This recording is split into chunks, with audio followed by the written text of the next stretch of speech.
L'indice de perception de la corruption, c'est un indice composite qui classe les pays et les territoires en fonction du degré de perception présent dans le secteur public.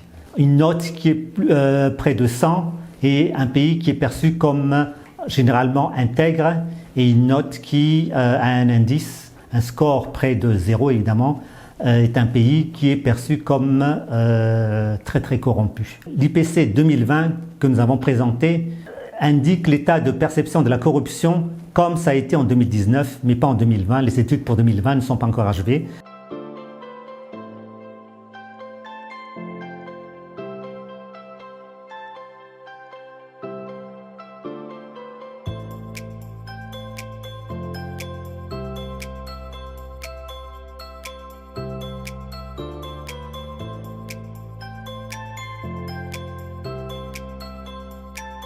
Cette année, Madagascar a eu un score de 25 sur 100 par rapport à l'année dernière. Donc, on a eu une amélioration d'un point.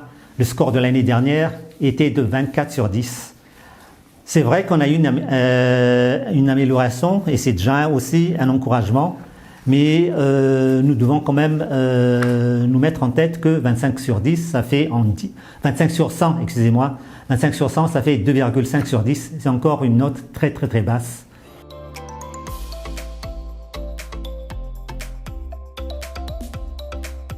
En général, depuis que Madagascar a été classé dans l'indice de perception de la corruption, Madagascar n'a jamais eu la moyenne, enfin qui serait donc de 50 sur 100. Jusqu'à l'année dernière, quand même, on avait constaté que le score avait toujours baissé.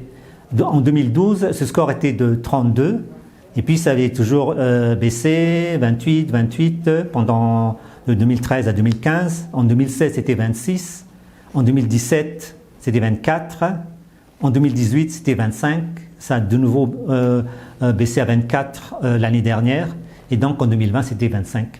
Donc on n'a jamais, enfin ces 10 dernières années, enfin depuis 2012, on n'a jamais eu un score qui est dépassé 32.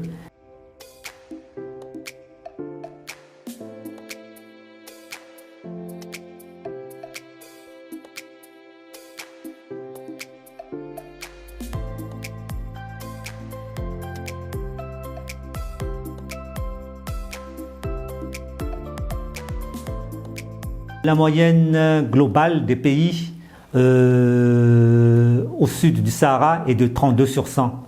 Et les pays qui ont eu les meilleurs scores en Afrique sont les Seychelles qui ont eu 66 sur 100, le Botswana qui a eu 60 sur 100, le Cap-Vert qui a eu 58 sur 100 et le Rwanda 54 sur 100. Au même rang que Madagascar, il y a par exemple en Afrique le Cameroun, le Mozambique, le Nigeria, et derrière Madagascar, il y a le Zimbabwe. Madagascar a été dépassé par exemple par la République centrafricaine, ce qui va pour moi dire beaucoup de choses, comme vous savez ce qui se passe en République centrafricaine en ce moment, mais aussi depuis un certain temps, depuis quelques années.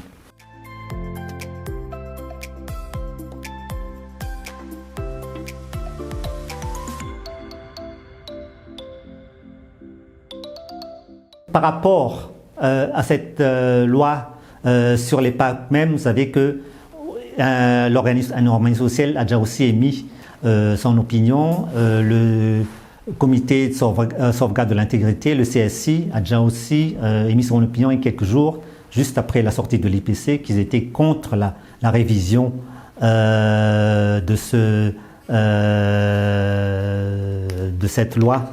Donc, pour nous, il faut encore plus, ce qu'on avait vu comme léger progrès, il faut encore plus renforcer le système anticorruption dont, bien sûr, les pôles anticorruption font partie. Il faut encore plus les renforcer et non pas les affaiblir.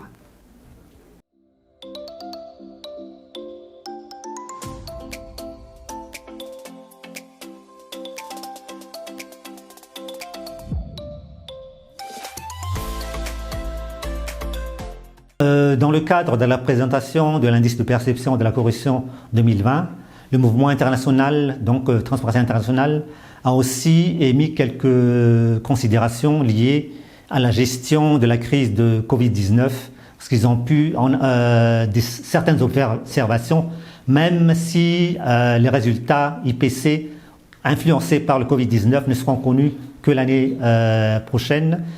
Certaines considérations ont déjà été émises donc, par le mouvement international.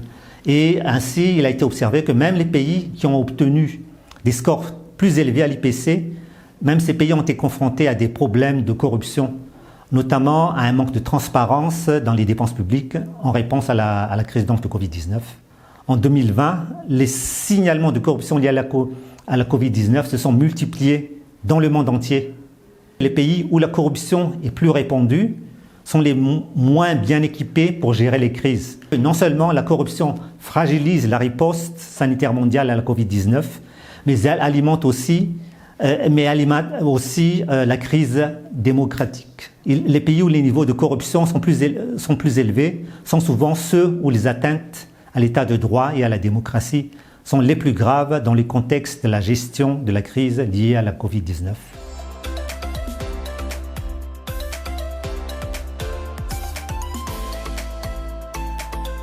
Il faut renforcer les organes de contrôle en général. Il faut assurer la transparence des contrats et particulièrement des marchés publics. Il faut défendre la démocratie et promouvoir l'espace civique.